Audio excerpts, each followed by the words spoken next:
nädal turgudel. Kätte on jõudnud 30. nädal aasta 2024. Minu nimi Urmas, täna esmaspäev 22. juuli. Enne kui vaatame üle, mis eelmise nädal toimus ja mida uus nädal tõotab taas tuua, siis tuletan meelde, et kui veel seda teinud ei ole, siis telli kindlasti meie kanalit. Seda saad teha täiesti tasuta ja lülita sisse ka kõik märguanded, nii jõuavad kõik uued postitused sinuni kiiremini. Ja kindlasti vajuta seda like-nuppu ka, kui see sisu sulle meeldib ja tule ja liitu minu Patreoni kanaliga ka, kui soovid rohkem informatsiooni saada. Leiad selle siis patreon.com/turutrendid. Küsimused ja kommentaarid on samuti oodatud kas e-kirja teel või siia video alla näiteks. Aga vaatame siis, mis nädal endaga kaasa tõi. Millised olid nagu olulisemad teemad, mis silma jäid, et käis uudistest läbi nüüd siin Hiina majandus ka, et seal majanduskasv siis oli circa 4,7%, mis jäi ootustele alla ja seal siis põhiprobleemideks ikka endiselt kinnisvarakriis, kõrge kohalike omavalitsuste võlg, nõrk tarbimine ja tööpuudus, et sellised tüüpilised hädad siis neil kallal juba seal tükk aega, et ega seal kiiret lahendust ei ole. Mis veel jäi silma, et siin konteinervedude hinnad on üsna oluliselt kasvanud, et seal 40-jalase konteineri saatmine näiteks Shanghais New Yorki maksab ligikaudu $10,000 ja mure siis selles, et Suessi kanali nii-öelda läbitavus ei ole enam nii turvaline, kui ta vanasti oli ja see on lisanud siis palju kulusid ka saate protseduuridesse, nii et selles mõttes eks see kajastub lõpuks ju kõik tarbija nii-öelda hindades seal. Et igal juhul oluline faktor kogu globaalses kaubanduses. Nüüd Fedi esimees Powell siin ka kommenteeris nädala jooksul taas seda inflatsiooni teemat ja ütleb ta, et põhimõtteliselt on kärbe nüüd plaanis, kui inflatsioon jõuaks sinna 2% eesmärgini. Eks näis, kaua see siis kõik aega võtab, et on igasugu tegureid siin mängus, mis seda asja nagu ei taha väga soodsas suunas viia. Et ühest küljest, kui nüüd USA presidendi valimised lähevad nii nagu nad siin tunduvad praegu minema, et läheb see siis Trumpi kasuks, et siis võib juhtuda, et see inflatsioon võtab taas hoogu juurde. Aga näis, ma arvan, et see aasta ikkagi mingisugune kärbe neil ära tuleb seal teha, et turge natukene maha rahustada. Turud tahavad kindlasti saada kindlust ja kui see kindlus puudub, siis muutuvad ärevaks. Mis veel jäi silma, et siin euroala tarbimine ja tarbimislaenude osakaal siis on ka natukene hakanud kasvama, et siin Euroopa Keskpank ju natukene intressi juba kärpis, kuigi nüüd viimane otsus siis oli jätta see intress samale tasemele, samuti oodatakse seal inflatsiooni naasmist 2% eesmärgini. Veel USAst jäi siin silma, et see nende kinnisvara turg on natukene hoogu juurde võtnud siin, ehk siis refinantseerimiste osas just on olnud seal 15% kasv, mis on kahe viimase aasta kõrgem nüüd. Ilmselt põhjus selles, et intressid on natukene alla tulnud seal 7% 6,87% ja samas on koduostude taotlused vähenenud 3%. Nii et ikkagi see turg on natukene ütleme nii, et vaiksem, kui ta oli. Elektri tarbimisest ka, et sellest on ka siin räägitud ju tükk aega, et maailmas globaalselt siis elektrivajadus järjest kasvab, et ühest küljest on see AI tööstus, mis seda kõike drive'ib, sest et seal on vaja andmekeskuseid, mis omakorda vajavad palju jahutust ja serverid vajavad samuti voolu, ühesõnaga kõik see nõuab ikkagi tunduvalt rohkem ja juba see aasta on circa keskelt läbi projekteeritud energiatarbimine globaalselt 4% kasvus, mis on viimase 20 aasta kiireim kasv siis. Nii et jah, sellised arengud, mis nüüd eelmine nädal veel silma jäi, et selliseid siniseid ekraanikesi oli näha ja üsna paljud IT-süsteemid lõpetasid tegutsemise või ei tahtnud kuidagi alluda, mis põhjustas väga palju probleeme nii pankades, lennufirmades kui ka meediaväljaannetes ja igal pool mujalgi, kus see süsteem kannatada sai. Et tegemist oli siis CrowdStrike nimelise ettevõtte väikese turvapaigaga, mis kõik need süsteemid rivist välja viis, et irooniliselt on tegemist siis infoturbe ettevõttega, mis peaks ju kaitsma. Et ilmselt see annab nüüd tegelikult veelgi hoogu juurde sellistele ettevõtetele nagu ütleme Amazon või kes need siin suuremad on, ka näiteks Palantir võiks saada sellest kasu, sellepärast et ettevõtted hakkavad nüüd järjest enam sellist ütleme taastemehhanismi sisse kirjutama või looma ja üritavad dubleerida oma süsteemi. Nii et selles mõttes ma arvan, et siit on kasvu veel sellistele ettevõtetele küll, et selliseid single point of failure lahendusi enam ei taheta väga luua. Ehk siis kui üks kukub ära, siis teine võiks jääda. Et see on see point. Aga näis, see on natukene pikem areng, eks see võtab natuke aega, aga kindluselt selle peale hakatakse rohkem mõtlema. Kui majandustulemusi vaadata, et siin osad ettevõtted on nüüd hoksasti tulemusi juba avaldanud siin teise kvartali omi. Ja seal on sellised segased tulemused, et on tulude poolest küll üllatajaid rohkem kui keskmiselt, aga samas see üllatuste suurus on alla keskmise. Ja finantssektori tulude kasv on siis märkimisväärne, aga samas näiteks energiasektoris on toimunud langus. Et siiamaani siis on umbes 14% S&P 500 ettevõtetest oma tulemused teatanud, millest 80% on ületanud siis oma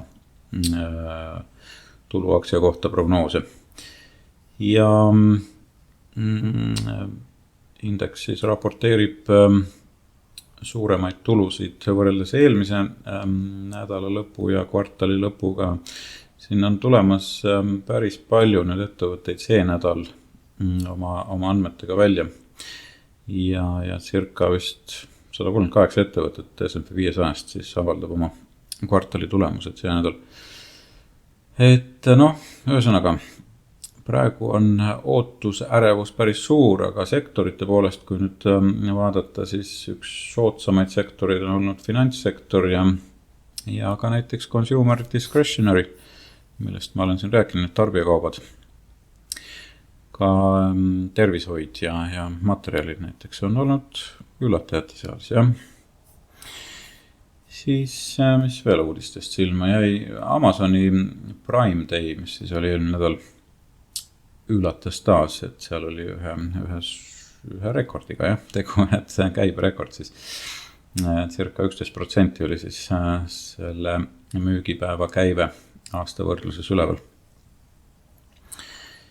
Niiviisi, aga põhimõtteliselt ei peatu praegu rohkem uudistel, vaatame siis graafikuid, et mis siin siis tegelikult toimus. Et eelmine nädal oli niisugune kerge raputus turgudel, olgugi, et see veel midagi väga põhjapanevat ei tähendanud, et selline normaalne korrektuur, sest et turud on vägagi üle ostetud. Kui me vaatame nädalast näiteks S&P puhul, siis kõik indeks või indikaatorid on ilusti rohelised, et siin on normaalne korrektuur sellisesse toetuspindadele. Et eks siit tuleb jälgida, kui nagu korrektuur jätkub ja teatud tasemed hakkavad siis murduma, siis hakkab juba natukene muret tekitama, aga praegu on seis üsna ilus ja small capsid ka siin tegelikult saavutasid selle 228 taseme, mis on siis siuke vastupanu tase ja siit liikus siis hind taas allapoole. olgugi, et jah, indikaatorid on väga ilusad, et siin ei ole suurt midagi kurta.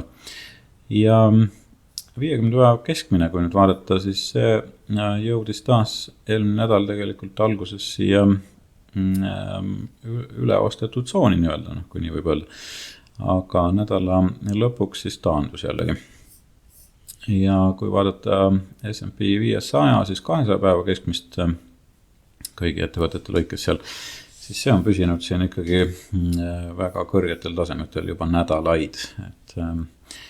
Et see selles mõttes näitab ikkagi, kui tugev ja vastupidav on see turg olnud siiamaani. Nii et sellised korrektuurid on täiesti normaalsed hingetõmbepausid.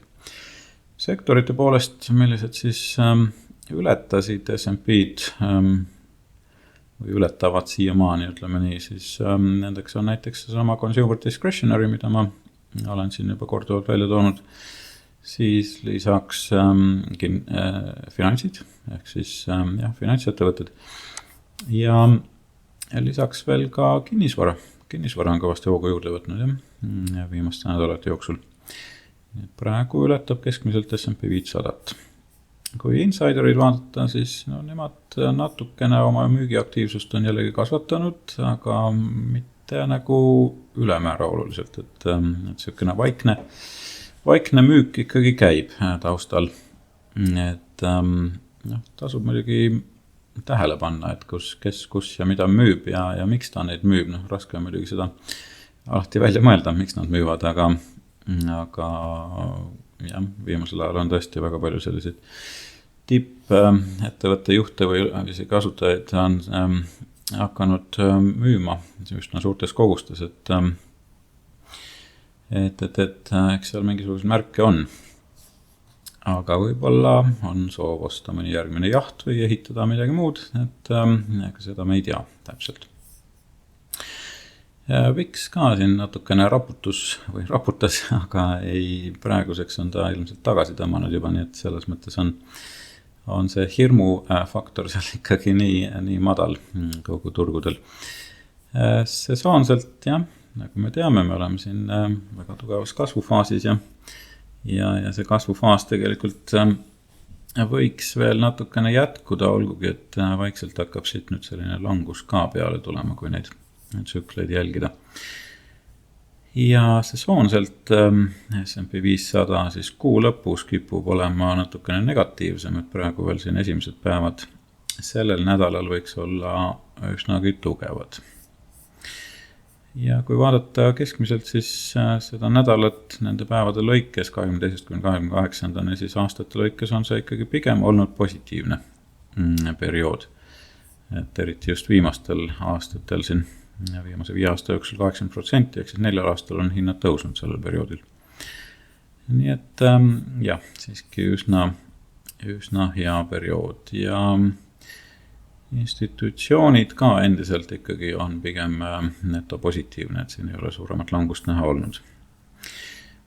Mis siis Astro kalender meile näitab, et siin ka otseselt nagu pingeid sees ei ole, midagi hullu otseselt silma ei paista, et eelmine nädal lõpp oli küll siin pinge aspekte, aga nüüd see nädal jällegi hakkab järgi andma, et võib-olla ülejärgmine nädal on siin oodata midagi suuremat.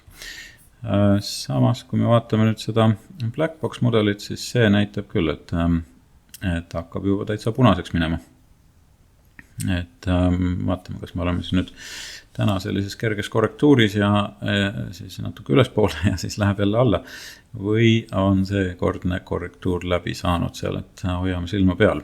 Eelmise nädala prognoos, mis sai välja käidud siis Patreoni kanalil, oli trendi poolest nüüd mitte nii täpne. Küll aga pöördepunktid olid üllatavalt täpsed ikkagi, et see, kus need turud pöörasid, tulid väga hästi ka sellest prognoosist välja.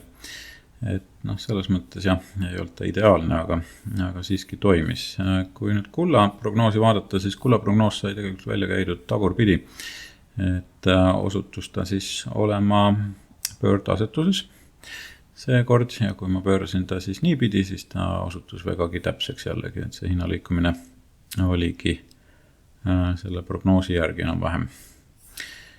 ja nädala prognoosid on siis üleval Patreoni kanalil, et uue nädala prognoos samuti seal patreon.com/turutrendid.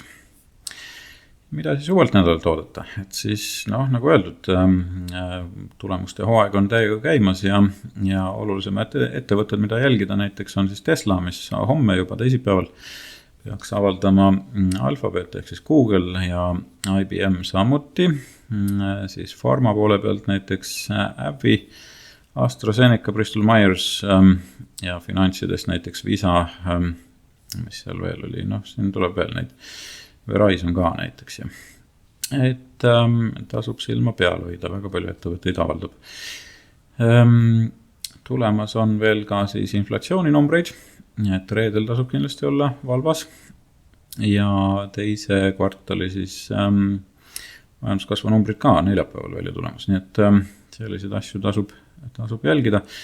Fedi poole pealt küll nüüd on selline blackout periood, ehk siis järgmine intressi otsus või meeting on neil toimumas 30. kui ma ei eksi, 33.1 äkki. Et siis nemad praegu sõna võtta rohkem ei tohi ja ootame siis põnevusega, mida nad siis järgmine nädal seal otsustavad. Siin siis ettevõtted, mis nädala jooksul tulemused avaldavad. Et siin on neid ikka päris ohtrasti ja nagu öeldud, et siin on Tesla ja Alphabet on siis teisipäeval Visa ja Coca-Cola ja tõesti väga palju Ford ja ühesõnaga, siin on nad kõik praegu kirjas, tasub siis silma peal hoida. Väga tihe nädal tuleb ja vaatame siis graafikud ka, kuidas nad reaalselt siin meil välja paistavad, et lähme siis kõigepealt S&P peale, et kui siin neid pöördepunkte nüüd vaadata, siis viimane pöördepunkt oli reedel 19. ja tänasest on siis hind tõepoolest taastunud, täna on samas jällegi uus pöördepunkt. Nii et kas me näeme siit siis uut langust kuni neljapäevani, ehk siis 25. See on üks suur küsimärk, aga tõepoolest siiamaani on ta vägagi ilusti siin toiminud, et see eelmine pöördepunkt toimis väga hästi. Et kui see turulangus algas siin kolmapäeval, see oli meil siis viimane pöördepunkt, mida me jälgisime. Et see toimis 100%. Siis vaatame, mis nafta teinud on, et nafta hinnaga läks asi ka siin natukene pöördasetusse nagu kullagagi, et see viimane põhi, mis oli siin prognoositud, osutus tegelikult siis tipuks ja see viimane tipp, mis oli prognoositud, on praegu põhi. Nii et vaatame, kas siis see järgmine pöördepunkt, mis tuleb reedel 26. kas see saab olema siis uueks tipuks. Ehk siis on natukene pahupidi jällegi läinud, et nagu ikka tsüklitega need võivad nii toimida kahjuks, et alati täpselt ei tea, kuna nad seda teha plaanivad. Seda on juba raske ette prognoosida, pöördepunkte on nagu lihtsam.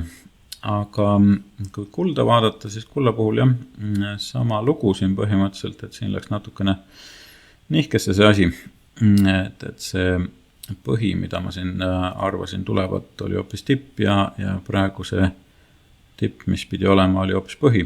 Et vaatame, kuidas edasi. Järgmine pöördepunkt on siis 23. homme ja sealt edasi neljapäeval 25. Siis Bitcoini puhul, Bitcoin on ilusti taastunud, aga ta on nüüd jõudnud väga olulise vastupanuni. Hoiame silma peal, indikaatorid on jällegi ilusti roheliseks läinud, nii et selles mõttes on trend selgelt hakanud muutuma. Et ta võib natukene siit tagasi põrgata, aga loodetavasti ta murrab siit läbi ka, et see oluline tase, mida jälgida on siis 72,150 näiteks, et kui siit üles poole murrab, siis võiks juba minna ilusti edasi ka. Tallinna turg püsib ikka endiselt väga negatiivne, et ei ole siin kahjuks olulisi muutuseid toimunud. Ja ei ole siin ju tegelikult midagi rõõmustavat ka majanduse poole pealt ju silma veel hakanud. Nüüd suuremad ettevõtted, Apple, mis Apple'iga toimub? Apple on endiselt püsimas väga tugeval positsioonil siin, et ta hoiab praegu seda libisevat keskmist ilusti oma toetuspinnana ja ta on olnud ju väga tugevas sellises momentum liikumises, nii et kui see praegu jääb pidama, siis võiks Apple'i aktsia veel kosuda. Amazoni koha pealt, no Amazoniga on läinud pilt juba negatiivsemaks, et siit tuli meil võimalik müügisignaal ka ja indikaatorid läksid ka eelmine nädal siin kolmapäevast juba punaseks, nii et praegu ta on pigem negatiivsel territooriumil juba. Mitte, et seda tasuks nagu mõelda lühikeseks müüa, et võib-olla on liiga tugev aktsia selle jaoks, aga jah, see on selline korrektuurifaas praegu. Nüüd Google on peale seda väikest korrektuuri siin saavutanud ilusa toetuspinna ja siit on täna hind uuesti üles hakanud liikuma. Microsoftiga põhimõtteliselt sama lugu, aga indikaatorid veel veidi punases. Nvidia samuti, sama muster tegelikult on neil enamusel siin. Meta puhul ka toetuspind sai siis määravaks ja sealt edasi on hind liikunud üles ja siin see toetus saavutati juba kolmapäeval, nii et tegelikult nädala lõpp juba hakkas hind ülespoole liikuma. Ja Netflix raputas ennast päris palju siin, aga hetkel püsib ta negatiivses foonis, olgugi et numbrite poolest olid majandustulemus päris ilusad siin, jah, see, mis tuli eelmine nädal välja neljapäeval. Et üllatasid nad taas natukene ja vaataja numbrid ka on kasvanud, nii et seis on päris kena. Tesla puhul, nagu öeldud, siis homme tulevad majandustulemused, et hetkel võib olla, et on isegi lootust, et see aktsia hind jätkab kasvu. Igal juhul hoiame silma peal, kui sealt midagi väga hullu ei tule. No, selles mõttes on ta ikkagi üks soosingus olevaid ettevõtteid meil. PayPal on siin ikka kergelt vegeteerimised, ei liigu ta väga ei üles ega alla, et liigub siin külg suunas ikka endiselt. Mul on temaga väike tehing siin ka sees, et ma ikka ootan, et ta siit natukene kõrgemale murraks, aga risk on samas ka kaitstud siin selle toetuspinna allpool. No vaatame, kuidas temaga siis läheb. Ei ole hullu, kui ei lähe, aga praegu ei taha ta nagu kuskile liikuda. Ja Lululemon on siis teinud siin uusi põhju jällegi, et ei ole see ka kuskile oluliselt liikunud, nii et segased lood seal turgudel. Mis nüüd võib-olla silma jäi, et see sama Walmart, millega ma olen siin juba pikemalt olnud tehingus, et siin on tulnud küll järjekordne selline võimalik trendimuutuse signaal, hetkel veel oluliselt muutust ei ole näha olnud, aga teeb natuke ettevaatlikuks, et ma igal juhul hoian tal juba üsna aktiivselt silma peal, nii et võib-olla vajab korrigeerimist.